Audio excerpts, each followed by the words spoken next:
महाभारतातील कुरुक्षेत्राच्या रणांगणावर जेव्हा अर्जुन आपल्या नातेवाईकांना, गुरुजनांना आणि मित्रांना समोर उभा पाहतो, तेव्हा त्याचे मन पूर्णपणे खचते. हातातील गांडीव खाली पडते, डोळ्यात अश्रू येतात. तो युद्ध करण्यास नकार देतो. त्यावेळेस भगवान श्रीकृष्ण अर्जुनाला एक अत्यंत गूढ आणि जीवन बदलणारे सत्य सांगतात. ते म्हणतात, आत्मा अमर आहे. भगवद्गीतेतील हा उपदेश केवळ धार्मिक विचार नाही, तर मानवी जीवनाला धैर्य आणि सकारात्मक दिशा देणारे तत्वज्ञान आहे. शरीर नश्वर आहे, पण आत्मा कधीही नष्ट होत नाही. श्रीकृष्ण म्हणतात, न जायते म्रियते वा कदाचित नाय भूत्वा भविता न भूये. याचा अर्थ असा आहे की आत्म्याचा कधीच जन्म होत नाही आणि मृत्यू होत नाही. तो शाश्वत, अविनाशी आणि अमर आहे. मनुष्याचे शरीर म्हणजे फक्त एक वस्त्र आहे. जसे आपण जुने कपडे बदलून नवे कपडे घालतो, तसेच आत्मा जुने शरीर सोडून नवीन शरीर धारण करतो.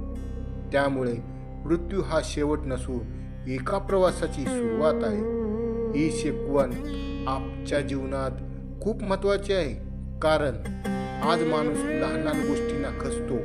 एखादे अपयश आले की, नोकरी गेली की, नाते तुटले किंवा प्रिय व्यक्ती दूर गेला तरी माणूस स्वतः संपल्यासारखा समजतो. पण भगवद्गीता सांगते की जीवनातील प्रत्येक घटना तात्पुरती आहे, आत्मा मात्र कायमचा आहे.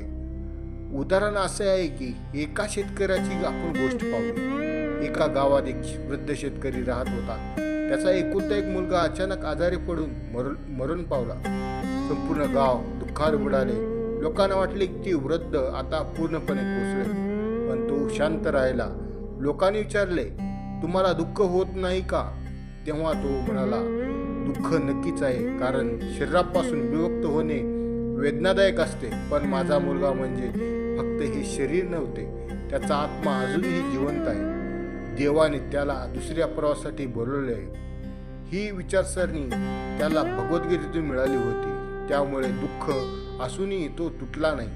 आज अनेक लोक मृत्यूला सर्वात मोठी भीती मानतात, पण आत्मा अमर असल्याची जाणीव मनात आली की मृत्यूची भीती कमी होते. माणूस अधिक निर्भय बनतो. तो चुकीच्या गोष्टी करण्यापेक्षा सत्याच्या मार्गावर चालू राहतो, कारण त्याला कळले की शरीर संपले तरी आत्मा आणि कर्म कायम राहतात. विद्यार्थ्याच्या जीवनात ही शिकवण उपयुक्त आहे. एखाद्या परीक्षेत अपयश आले की विद्यार्थी निराश होतात. त्यांना वाटते की आयुष्य संपले, पण भगवद्गीता सांगते की एक अपयश म्हणजे शेवट नाही. आत्मा अमर आहे, म्हणजेच आपल्या आत अनंत शक्ती आहे. पुन्हा उभे राहणे हेच खरे जीवन आहे. एका विद्यार्थ्याचे उदाहरण घ्या. तो इंजिनिअरिंगच्या प्रवेश परीक्षेत 2 वेळा नापास झाला. मित्रांनी त्याची खिल्ली उडवली. तो नैराश्यात गेला, पण त्याच्या वडिलांनी त्याला भगवद्गीतेतील तत्वज्ञान समजावले. त्यांनी सांगितले, तुझ्या आतली शक्ती कधी संपत नाही. अपयश हे शरीर आणि परिस्थितीला असते, आत्म्याला नाही. त्या मुलाला पुन्हा मेहनत घेतली आणि पुढच्या वर्षी यश मिळवले. भगवद्गीतेतील आत्मा अमर आहे हा संदेश केवळ मृत्यू समजण्यासाठी नाही, तर जीवन योग्य पद्धतीने जगण्यासाठी आहे.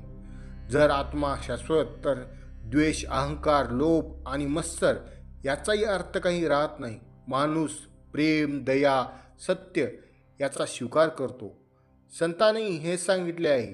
संत तुकाराम महाराज आपल्या अभंगामध्ये वारंवार सांगतात की शरीर क्षणभंगूर आहे, पण नाम आणि आत्मा चिरंतन आहे.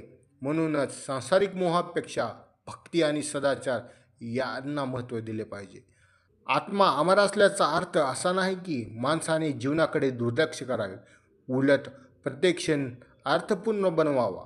चांगले कर्म करावे, इतरांना मदत करावी, सत्याने वागावे आणि संकटामध्ये धैर्य ठेवावे.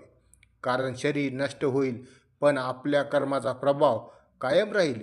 कुरुक्षेत्रावर अर्जुन जेव्हा दुःखाने भरून गेलेला होता, तेव्हा श्रीकृष्णाने त्याला आत्म्याचे हे अमरत्व समजावले आणि त्याला पुन्हा उभे केले. त्याचप्रमाणे आजच्या काळी जेव्हा आपण निराश होतो, भीती वाटते किंवा जीवन कठीण वाटते, तेव्हा भगवद्गीतेचा हा संदेश आपल्याला नव्याने जगण्याची प्रेरणा देतो.